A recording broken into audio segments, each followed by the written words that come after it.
Assalamualaikum достар. Икшиттар 935-969 жылдарда билік еткен Египет әмірлігінің әулеті.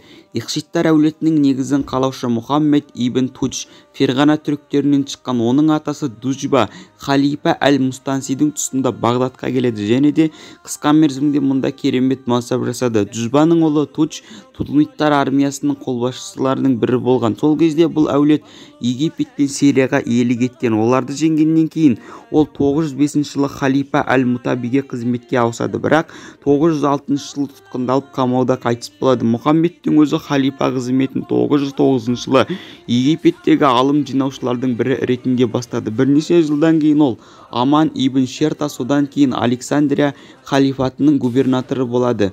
928 жылы Мұхаммед Рамылға, 930 жылы Сирияға билеуші болып жіберіледі. Бұл бай провинцияда күшті армия құруға үлкен мүмкіндіктер береді.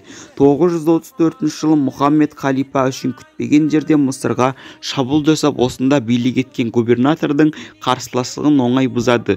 935 жылы тамызда оған адал әскерлер Пустты алады.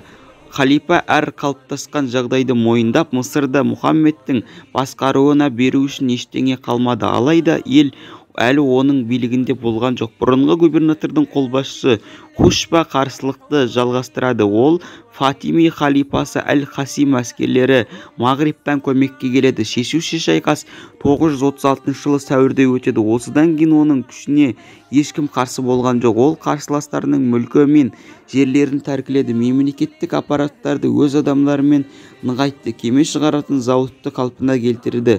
Кемелер құрылысын қайта бастады. Мұның бәрі елдің дамуына ықпал етті. 939 жылы халифа Әр-Ради оған Әл-Ихшити салтанатты атағын береді.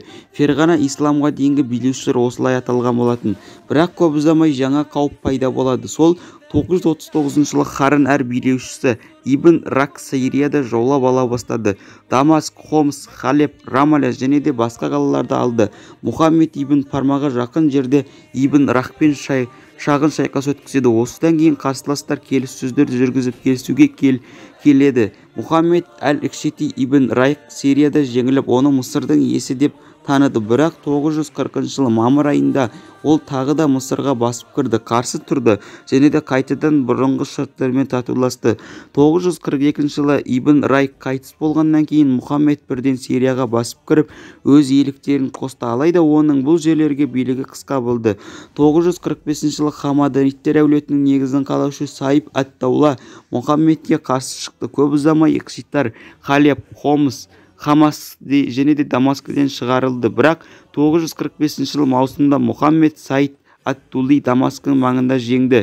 Бейбітшілік орнады. Оған сәйкес барлық Сирия облыстары Хамадиниттерге Хомстан Халебке өтті. Көп ұзамай 946 жылдың шілдесінде Мұхаммед Әл-Ихшити Дамаскіде қайтыс болады. Тақ оның ұлы Мұнжарға өтеді, бірақ ол кәмелетке толмаған. Сондықтан нақты билік уәзір Әбу Бәкір ән-Мадридің және де әмір уәзірінің бұрынғы Нубайлық құлы Куурдың қолында болды. Олардың өзара дұшпандығы Египеттің бүкіл саяси өміріне алауыздық әкелді. Мұнда Дамаскіде және де Сирияда Икшиттер тиесілі басқа да жерлерді басып алған Сайб ат-Таула пайдаланды. 947 жылы ол тағы да соларды қағып кетті. Бірақ сол кезде жоғарғы Египеттегі Ануши билеушісі Галабун бастаған үлкен көтеріліс басталды. Соғыста Астана басып алынды, бірақ 948 жылда ол жеңіліске ұшырады. Шын мәнінде елдегі билік осыдан кейін Карбуға өтті. Унжур одан және жыл сайын мазмұндағы 400 мың динар алды және де істерде ешқандай әсер етпеді. 958 жылы кәмелетке толмағаннан кейін әмір Корпунды шеттетуге ниет білдіреді, бірақ оған жете алмады. 960 жылы желтоқсанда ол қамқоршының бұйрығымен уланған. Билік Икшиттің екінші ұлы Әлдиге берілді. Ол 6 жылдан кейін де жылы сәуірде қайтыс болады.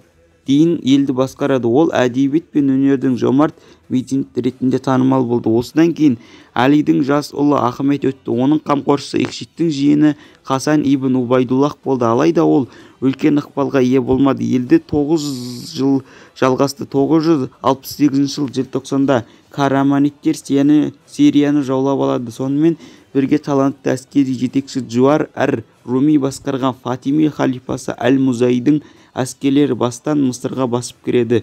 Икшиттер адал әскерлері жеңіске ұшырады. 969 жылы маусымда пуст құлады. Содан кейін Ихшиттар мемлекеті өмір сүруін тоқтатты.